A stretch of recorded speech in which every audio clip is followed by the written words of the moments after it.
ഇനി അങ്ങോട്ട് ആ കുടുംബത്തിന് ബ്ലഡ് മണി വാങ്ങിയോ വാങ്ങാതെയോ മാപ്പ് നൽകാനുള്ള ഒരു തയ്യാറെടുപ്പിലുള്ളപ്പോൾ നമ്മൾ ആരും തന്നെ നെഗറ്റീവായുള്ള രീതിയിലേക്ക് പെരുമാറാൻ പാടില്ല.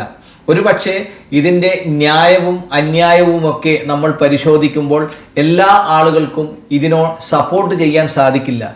പക്ഷേ ഒരു കുറ്റവാളി ഒരിക്കലും സ്വമേധയാ ഉണ്ടാകുന്നതല്ല. അവരുടെ സാഹചര്യം, അവരുടെ മറ്റു കാര്യങ്ങളൊക്കെ തന്നെ നമുക്ക് കേൾക്കുമ്പോൾ ഒരുപക്ഷെ അതൊരു കഥയായി തോന്നാം. പക്ഷേ അനുഭവിക്കുന്നവർക്ക് മാത്രമാണ് അതിൻ്റെ തീവ്രത മനസ്സിലാവുകയുള്ളൂ.